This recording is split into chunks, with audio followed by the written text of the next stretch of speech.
विद्यार्थियों नमस्कार। मैं डॉक्टर दीपेंद्र कुमार शर्मा आपके अपने YouTube platform speed higher education से आपके साथ जुड़ा हुआ हूं।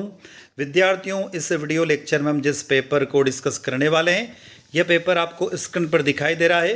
पेपर का कोड है CS1 एंड CS2। यह पेपर जो है वह देखें आप लोग तो BA BSc BSc HSc BCom BBA BCA BPFS प्रथम वर्ष के विद्यार्थियों का पेपर है और यह NEP सप्लीमेंट्री का पेपर है, रेगुलर और प्राइवेट स्टूडेंट्स का। एग्जामिनेशन ईयर 2024 फाउंडेशन कोर्स का पेपर फर्स्ट है। विद्यार्थियों, इस पेपर के बारे में थोड़ी सी जानकारी मैं दे दूं कि पेपर दिनांक 1 जनवरी यानी नए साल के दिन 1 जनवरी 2025 के दिन बरकत उल्लाह विश्वविद्यालय भोपाल के अंतर्गत आने वाले कॉलेजों के अंदर पेपर हुआ है और यह पेपर फाउंडेशन कोर्स का पहला पेपर है। Part A language and culture, Hindi language जिसका नाम है, और part B English language and Indian culture, यानी हम लोग टोटल 50 + 50 100 प्रश्नों का सॉल्यूशन इस वीडियो लेक्चर के माध्यम से देखने वाले हैं। हमारे द्वारा कोशिश की गई है कि पूरे 100 प्रश्नों के सही और सटीक उत्तर आप तक पहुंचे। पर कभी कभी ये होता है कि जब हम इसके आंसर्स सर्च करते हैं या बुक से जब आंसर बनाते हैं तो कभी कभी आंसर मिसमैच होने की पॉसिबिलिटी बनी रहती है। फिर भी हम ये कहेंगे कि यहाँ पर 100 में से 95 क्वेश्चन के आंसर एग्जैक्ट हैं। विद्यार्थियों, यदि आप भी आपके पेपर का सॉल्यूशन चाहते हैं तो स्क्रीन पर एक नंबर दिखाई दे रहा है, जो नंबर है 77250 यानी 77250 44325। इस नंबर पर आप अपना पेपर हमें व्हाट्सएप के माध्यम से सेंड कर सकते हैं। हम उस पेपर का सॉल्यूशन बनाकर, जैसे पेपर का सॉल्यूशन आप देख रहे हैं उसी तरीके से उसका सॉल्यूशन भी हम अपलोड कर देंगे। तो विद्यार्थियों, अब हम चल रहे सॉल्यूशन की ओर। देर ना करते हुए, इससे पहले हमेशा की तरह आपसे अनुरोध है कि वीडियो लेक्चर अच्छा लगता है तो वीडियो को लाइक अवश्य करिएगा, आपके क्लासमेट तक उस वीडियो को शेयर अवश्य कीजिएगा, कमेंट बॉक्स में कमेंट करके जरूर हमें बताइएगा, और चैनल को अभी तक आपने सब्सक्राइब नहीं किया तो चैनल को सब्सक्राइब भी अवश्य कर लीजिएगा, जिससे हमें एक मोटिवेशन मिलता रहे और इसी तरीके से हम आपके साथ हमेशा बने रहे। विद्यार्थियों, part A language and culture का पहला प्रश्न है, कौन से कवि 2 बार राज्यसभा सदस्य रहे हैं? तो विद्यार्थियों, यहाँ पर यदि हम लोग देखें कि कौन से कवि 2 बार राज्यसभा सदस्य रहे तो इसका करेक्ट आंसर सी ऑप्शन हो जाएगा। मैथिली शरण गुप्त 1952 में रहे। मात्र एक ही ऐसे मैथिली शरण गुप्त जो राज्यसभा सदस्य रहे हैं और वो सिर्फ एक बार रहे, 2 बार नहीं रहे, जहाँ तक हमें आइडिया एक बार रहे। तो करेक्ट आंसर पहले का सी हो जाएगा, मैथिली शरण गुप्त।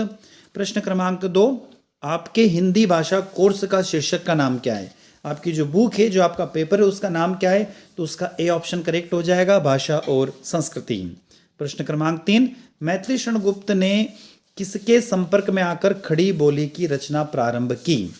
तो विद्यार्थियों, प्रश्न क्रमांक जो 3 है उसका करेक्ट आंसर डी ऑप्शन हो जाएगा, महावीर प्रसाद द्विवेदी। करेक्ट आंसर इसका क्या हो जाएगा? महावीर प्रसाद द्विवेदी इसका एग्जैक्ट आंसर हो जाएगा। आगे चले, प्रश्न क्रमांक 4, निम्नलिखित में से गुप्त जी की अनुदित कृति है? तो चौथे का करेक्ट आंसर बी ऑप्शन हो जाएगा, मेघनाथ वध। क्या हो जाएगा विद्यार्थियों? मेघनाथ वध हो जाएगा। 5वां प्रश्न, प्रेमचंद्र का वास्तविक नाम क्या है? तो उनका वास्तविक नाम धनपत राय। क्या हो जाएगा? धनपत राय, 5वें का डी। 6ठा प्रश्न, प्रेमचंद ने लेखन का आरंभ किस भाषा और नाम से किया है? तो करेक्ट हो जाएगा, उर्दू में शुरुआत उन्होंने की थी लिखना, और जब उन्होंने लिखना प्रारंभ किया था तो उनका नाम था नवाब राय। 6ठे का बी ऑप्शन करेक्ट हो जाएगा। आगे चलते हैं, प्रश्न क्रमांक 7, वाजिद अली शाह के समय लखनऊ किस रंग में डूबा हुआ था? तो विलासिता के रंग में डूबा हुआ था, 7वें का बी। 8वां, किसने प्रेमचंद्र को उपन्यास सम्राट की उपाधि दी या किसने प्रेमचंद को उपन्यास सम्राट का? तो 8वें का ए हो जाएगा, शरद चंद्र चट्टोपाध्याय। कौन हो जाएगा? शरद चंद्र चट्टोपाध्याय। प्रश्न क्रमांक 9, कौन सा उपन्यास प्रेमचंद का नहीं है? तो 9वें का डी ऑप्शन हो जाएगा, अमृत और विष। क्या हो जाएगा? अमृत और विष। प्रश्न क्रमांक 10, प्रेमचंद ने किस भाषा का संपादन किया? तो 10वें का करेक्ट आंसर सी ऑप्शन हो जाएगा, हंस पत्रिका का उन्होंने संपादन किया। किसका? करेक्ट आंसर हो जाएगा, हंस पत्रिका का। प्रश्न क्रमांक 11, सन 1990 में भारत सरकार ने शरद जोशी को कौन सा सम्मान से सम्मानित किया? तो हो जाएगा करेक्ट आंसर सी ऑप्शन, 11 का सी, पद्मश्री। क्या हो जाएगा? पद्मश्री। 12वां, कौन सा व्यंग नाटक शरद जोशी का है? बहुत बढ़िया सा प्रश्न है। तो 12वें का बी ऑप्शन हो जाएगा, अंधों का हाथी। क्या हो जाएगा? अंधों का हाथी। प्रश्न क्रमांक 13, शहर के अखबारों में किसकी तस्वीर छपी थी? तो इल्ली की तस्वीर छपी थी। किसकी? इल्ली की। प्रश्न क्रमांक 14, अफसर को किसकी कविता याद आई? तो करेक्ट आंसर हो जाएगा मैत्रेयण गुप्त की कविता याद आई। आगे चलते हैं। प्रश्न क्रमांक 15 है, कपोल कल्पना शब्द का आशय क्या है? 15वां प्रश्न है, कपोल कल्पना शब्द का आशय क्या है? तो इसका मतलब होता है मन की गढ़ी हुई बात, मतलब वास्तविक बात नहीं होती है, जो हमारे मन के द्वारा गढ़ी हुई बातें होती है उसको हम कपोल कल्पना कहते हैं। जैसे बोलते हैं ना कि कोई व्यक्ति कपोल कल्पना में जी रहा है, मतलब वो मन में गढ़ी हुई बातों के बेसिस पर जी रहा है, वास्तविकता में उनका कोई भी सरोकार नहीं होता है। तो करेक्ट आंसर सी हो जाएगा, मन की गढ़ी हुई बातें। प्रश्न क्रमांक 16, मजलिस का अर्थ क्या होता है? तो ध्यान रखनी है, मजलिस एक उर्दू भाषा का शब्द है और 16 का सी हो जाएगा सभा होता है। 16 का सी हो जाएगा सभा होता है। 17वां प्रश्न, भारतीय भाषाओं में राम पाठ के लेखक है? तो प्रोफेसर रामविलास शर्मा। कौन हो जाएगा? Professor Ramvilas Sharma. C option correct हो जाएगा। 18वां प्रश्न, पौंचरित किसकी कृति है? तो स्वयंभू की कृति। किसकी कृति है? स्वयंभू की कृति है, याद रखना स्वयंभू की कृति है। प्रश्न क्रमांक 19, कंब रामायण किस भाषा की कृति है? बहुत अच्छा सा प्रश्न है। कंब रामायण, रामायण वैसे हम लोग कहें तो रामायण हिंदी भाषा रामायण संस्कृत भाषा में लिखी गई थी, संस्कृत के बाद में इसका हिंदी अनुवाद हुआ है और हिंदी भाषा के साथ साथ में लगभग ये 12 से 15 अलग अलग भाषाओं में भी बाद में इसको लिखा गया है। तो 19वें का बी हो जाएगा तमिल भाषा। क्या हो जाएगा? तमिल भाषा। कृतिवश रामायण किस भाषा में लिखी गई? तो इसका करेक्ट आंसर बंगाली हो जाएगा, बंगाल भाषा में लिखी गई है। 21वां प्रश्न, राम कथा का मूल रचनाकार तो आप अच्छे से जानते हो, वाल्मीकि जी। कौन है? वाल्मीकि जी हैं, ध्यान रखना वाल्मीकि जी करेक्ट आंसर हो जाएगा। प्रश्न क्रमांक 22, राम ने किसके वंश में जन्म लिया? बहुत बढ़िया सा प्रश्न है विद्यार्थियों, बहुत अच्छा सा प्रश्न है। तो इसका करेक्ट आंसर हो जाएगा वैवस्त्य मनु के कुल में जन्म लिया। वैवस्त्य मनु के जो वैवस्त्य मनु रहे उनके उसमें जन्म लिया, उन्होंने कुल में जन्म लिया। तो विद्यार्थियों, यदि आप भगवान राम या मर्यादा पुरुषोत्तम राम की पूरी चरित्रावली यानी कि उनके जो वंशज हैं उनके बारे में डिटेल जानना चाहते हैं तो डिस्क्रिप्शन बॉक्स में मैं आपको एक लिंक सेंड कर रहा हूँ। उस लिंक पर आप क्लिक करके भगवान राम के चरित्र या भगवान राम की जो वंशावली उसके बारे में आप पढ़ सकते हैं। तो आप डिस्क्रिप्शन बॉक्स में जाइएगा, वहाँ पर आपको एक लिंक मिलेगी, वहाँ पर आप पढ़ सकते हैं। अगला प्रश्न आ रहा है, निम्नलिखित में से उत्साह का प्रकार नहीं है। तो देखो उत्साह के प्रकार कौन कौन से होते हैं? तो युद्धवीर, दानवीर, दयावीर, 3 होते हैं। धनवीरता नहीं होती। 23 का सी हो जाएगा धनवीरता। 24वां, आचार्य रामचंद्र शुक्ल किसके संपादक थे? बहुत बढ़िया सा प्रश्न है। 24 का डी हो जाएगा, नागरी प्रचरणी की पत्रिका के संपादक रहे हैं। डी ऑप्शन, नागरी प्रचरिका पत्रिका के संपादक रहे हैं। 25वां, कौन सी रचना आचार्य शुक्ल की नहीं है? तो 25वें का बी हो जाएगा, तुलसी ग्रंथावली। 25वें का बी, तुलसी ग्रंथावली उनकी रचना नहीं है। 26वां, उत्साह किस निबंध का संग्रह में संकलित है? तो 26 का सी हो जाएगा, यहाँ चिंतामणि से लिया गया है। किससे लिया गया विद्यार्थियों? चिंतामणि से लिया गया है। 27वां प्रश्न, कौन सी रचना दिनकर की नहीं है? बहुत बढ़िया सा प्रश्न है। तो 27 का करेक्ट आंसर हो जाएगा डी ऑप्शन, विश्व प्रपंच। कौन सी? विश्व प्रपंच रचना दिनकर जी की नहीं है। किसकी नहीं है? दिनकर जी की नहीं है। चलते हैं आगे। नेक्स्ट प्रश्न क्रमांक 28वां, दिनकर के अनुसार भारतीय जनता की एकता की असली आधार क्या है? तो भारतीय दर्शन और साहित्य। बी ऑप्शन करेक्ट है, भारतीय दर्शन और साहित्य। प्रश्न क्रमांक 29, दिनकर को साहित्य अकादमिक अवार्ड किस रचना के लिए दिया गया? बहुत अच्छा सा प्रश्न है विद्यार्थियों। 29 और 30वां बहुत बढ़िया प्रश्न है। ये अधिकतर परीक्षाओं में पूछे गए हैं, बहुत सारे कंपटीशन एग्जाम में भी पूछे जाते हैं। तो 29वें का यहाँ पर बी, दिनकर जी को साहित्य अकादमिक अवार्ड किस रचना के लिए मिला है? तो 29 का हो जाएगा ए ऑप्शन, संस्कृति के 4 अध्याय के लिए। कौन सा? संस्कृति के लिए 4 अध्याय के लिए उनको कौन सा साहित्य अकादमिक पुरस्कार मिला है। अब दिनकर जी को किस रचना के लिए ज्ञानपीठ पुरस्कार मिला? तो 30वें का करेक्ट आंसर हो जाएगा यहाँ पर सी ऑप्शन, उर्वशी के लिए। किसके लिए? उर्वशी के लिए मिला हुआ है, ध्यान रखना उर्वशी के लिए। दोनों अलग अलग है, साहित्य अकादमी संस्कृति के 4 अध्याय और ज्ञानपीठ पुरस्कार उर्वशी के लिए। 31वां प्रश्न, आदि शंकराचार्य ने 12 ज्योतिर्लिंगों की स्थापना की। कितने? 12। वैसे विद्यार्थियों ऐसा कहा जाए तो 12 ज्योतिर्लिंग स्वयंभू है। स्वयंभू का मतलब अपने आप उनकी उत्पत्ति हुई है।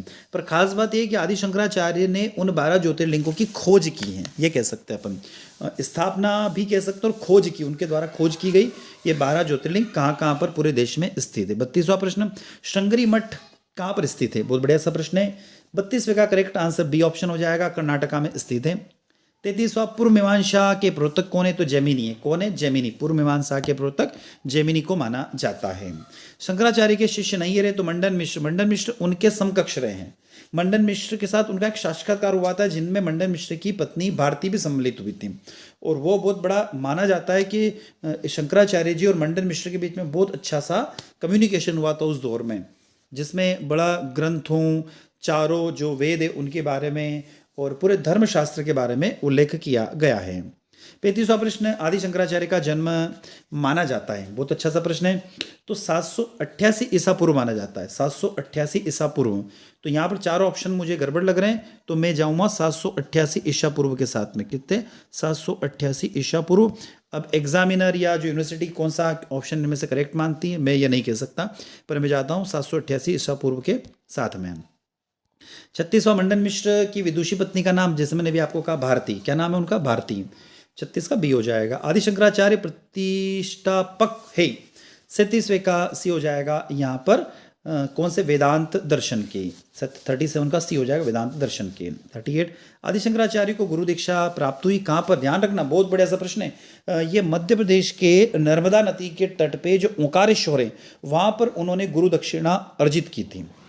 39, आदि शंकराचार्य की माता का नाम क्या था? अयंबा देवी। सी ऑप्शन हो जाएगा, अयंबा देवी। 40, आकाश का पर्यायवाची नहीं है तो ख नहीं है, ख नहीं है। 40 का ए। 41वां, कार्तिकेय का पर्यायवाची शब्द क्या है? तो मुरारी होगा, क्योंकि मुरारी भगवान विष्णु का पर्यायवाची है। विष्णु का पर्यायवाची है मुरारी, या कृष्ण का पर्यायवाची मुरारी होता है। तो कार्तिकेय का पर्यायवाची मुरारी नहीं है। उर्दू। उर्दू का पर्यायवाची, उर्द का विलोम यहाँ पर हो जाएगा अध। क्या हो जाएगा? अध। डी ऑप्शन करेक्ट हो जाएगा, अध। नेक्स्ट, ग्रसत शब्द का विलोम क्या है? ग्रसत। तो 43 का करेक्ट आंसर ए हो जाएगा, मुक्त। ग्रसत का मतलब उसको ग्रहण कर लेना, रोक लेना, और मुक्त का मतलब फ्री। 44, कार्य करने की इच्छा के लिए शब्द क्या है? तो कार्यकारी। 44 का ए हो जाएगा, कार्यकारी। आगे चलते 45वां, पुत्री का पुत्र। पुत्री का पुत्र के लिए उपयुक्त शब्द क्या है? 45वां, तो दोहिता बोलते हैं उसको। 45 का सी हो जाएगा, विद्यार्थी दोहिता बोलते हैं। क्या बोलते हैं? दोहिता। थोड़ा आपको यहाँ क्लियर नहीं दिखाई दे रहा होगा, उसका कारण है क्योंकि जो हमें पेपर उपलब्ध हुआ विद्यार्थियों के द्वारा, वो जिस फॉर्म में उपलब्ध हुआ उसी फॉर्म में हमें वीडियो लेक्चर अपलोड करना पड़ रहा है। अभ्युदय में संधि कौन सी है? तो ध्यान रखना, अभ्युदय में यण स्वर संधि होती है। 46 का सी हो जाएगा, यण स्वर संधि। 47वां, अंग्रेजी के रिलीजन शब्द का सही अनुवादक क्या है? तो धर्म हो जाएगा। 48, अहम ब्रह्मास्मि किस सिद्धांत का महावाक्य है? तो 48 का बी हो जाएगा, अद्वैतवाद का। 49, प्रशासन एवं राजकाज की भाषा क्या कहलाती है? तो 49 का हो जाएगा डी ऑप्शन, राजभाषा कहलाती है। प्रशासन एवं राजकाज की भाषा राजभाषा कहलाती है, राजभाषा, डी ऑप्शन। 50वां, आर्थिक उदारीकरण प्रक्रिया में शामिल नहीं है तो सरकारीकरण शामिल नहीं है। ए ऑप्शन हो जाएगा, सरकारीकरण शामिल नहीं है। तो विद्यार्थियों, ये तो हमारा हिंदी भाषा के 50 प्रश्नों का सॉल्यूशन हो गया। अब हम आ गए इंग्लिश भाषा पार्ट बी में, और उसके 50 प्रश्नों के सॉल्यूशन को भी हम लोग देखते हैं। पहला प्रश्न आपको दिखाई दे रहा है स्क्रीन पर, Rabindranath Tagore is a well known poet from, तो वेस्ट बंगाल। क्या हो जाएगा? वेस्ट बंगाल। पहला आंसर पहले का बी हो जाएगा। दूसरा, which of the following is a very famous work by the Tagore? तो गीतांजलि। जो रविन्द्रनाथ टैगोर ने सबसे बढ़िया जो किताब लिखी उसका नाम है गीतांजलि। गीतांजलि का मार्केट में इंग्लिश और हिंदी दोनों वर्जन उपलब्ध है, आप चाहे तो उसको पढ़ के देखना, बहुत शानदार बुक है। तीसरा प्रश्न, what is meant by the sub clause where the mind is without fear and head is held high? तो तीसरे प्रश्न का करेक्ट आंसर यहाँ पर ए ऑप्शन हो जाएगा, to be fearless and self respecting. A option correct है, ध्यान रखना, ए ऑप्शन हो जाएगा। आगे चलते हैं नेक्स्ट प्रश्न की तरफ। अगला प्रश्न यहाँ पर आ रहा है जो कि स्क्रीन पर दिखाई दे रहा है आपको, टैगोर कंप्रेस रीजन विथ, तो स्टीम हो जाएगा। चौथे का सी ऑप्शन हो जाएगा, स्टीम। पांचवा प्रश्न, when was the national education published? बहुत बढ़िया सा प्रश्न है विद्यार्थियों, यह आपको जीके के लिए भी याद रखना चाहिए। बी ऑप्शन हो जाएगा 1 सितंबर 1920, 1 सितंबर 1920, 1 सितंबर 1920, बी ऑप्शन यहाँ पर करेक्ट हो जाएगा। अगला प्रश्न, गांधी जी, छठा प्रश्न, Gandhi ji wanted that all the schools of Indian should teach the technical of cloth productions is. तो यहाँ पर all of the above correct answer हो जाएगा। चारों ऑप्शन, तीनों ऑप्शन आप रीड कर लीजिएगा, पढ़ लीजिएगा। इसका एग्जैक्ट आंसर डी ऑप्शन हो जाएगा, ऑल ऑफ द अबाउ। सातवां, according to Gandhi ji the medium of the teaching in the foreign language has caused. तो यहाँ पर हो जाएगा ऑल द अबाउ। ठीक है, सातवें का भी डी हो जाएगा, ऑल द अबाउ। आठवां, Gandhi according to Gandhi ji the greatest tragedy of the existing education system. तो आठवें का विद्यार्थी करेक्ट आंसर ए हो जाएगा, फॉरेन मीडियम। नोवा, who foretold that Valiance would live in a big house. तो नोवे का करेक्ट आंसर हो जाएगा, सी ऑप्शन हो जाएगा। क्या हो जाएगा, C, an astrologer. An astrologer ने कहा था कि तुम एक दिन बड़े से मकान में रहोगे। 10वां, at what age did Valiance learn homes. तो 10वें का करेक्ट आंसर हो जाएगा, सी ऑप्शन, 18 वर्ष की उम्र में उसने घर को छोड़ दिया था, शायद ऐसा कुछ है इसके अंदर, है ना। 11वां, after living the village where did Valiance reach. तो मालगुडीज। 11वें का डी हो जाएगा, मालगुडीज, ध्यान रखना। 12वां, the X was written by, बहुत बढ़िया बहुत बढ़िया बहुत बढ़िया, आर के नारायणन। ए ऑप्शन हो जाएगा, 12 का ए ऑप्शन। आगे चलते हैं, प्रश्न क्रमांक 13, when was the work wonder that was India written by. ये ए एल भाषम ने लिखी थी, बुक का नाम है ए एल भाषम, और ये 1954 में लिखी गई थी। 13 का आंसर है 1954, ध्यान रखना, 1954 करेक्ट आंसर है। और किसने लिखा था, ए एल भाषम। ए एल भाषम ने इसको लिखा था, BASHAM, याद रखना, ए एल भाषम ने इसको लिखा था। एग्जैक्ट आंसर 1954, चार ऑप्शन में 1954 नहीं दिया हुआ है, तो कौन सा सही मानते हो देखा जाएगा। 14वां प्रश्न, the western dismanisations of Indian mysticism was. तो 14 का करेक्ट आंसर हो जाएगा, हाई इन्फ्लुएंस, ए हो जाएगा, high influence. 15, the release influence on ancient Indian cultures on South East Asia can be tracked back to.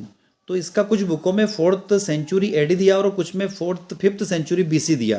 तो एग्जैक्ट आंसर इसका 15वां का B हो जाएगा, 5th सेंचुरी BC। 16वां, where the Buddhist stupas of Borobudur's. तो in साइलॉन्स हो जाएगा, 16 का सी हो जाएगा। 17, full name of the Shri Rajagopalachari. तो इसका नाम हो जाएगा चक्रवर्ती राजगोपालाचार्य। 17 का सी यहाँ पर एग्जैक्ट आंसर हो जाएगा, 17 का सी करेक्ट आंसर हो जाएगा। नेक्स्ट है प्रश्न क्रमांक 18, the first recipients of the Bharat Ratna was. बहुत बढ़िया सा प्रश्न है।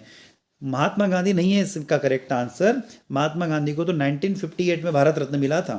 तो सबसे पहले सी राजगोपालाचार्य को 1954 में भारत रत्न मिला था। तो इसका आंसर ए ऑप्शन हो जाएगा, सी राजगोपालाचार्य 1954।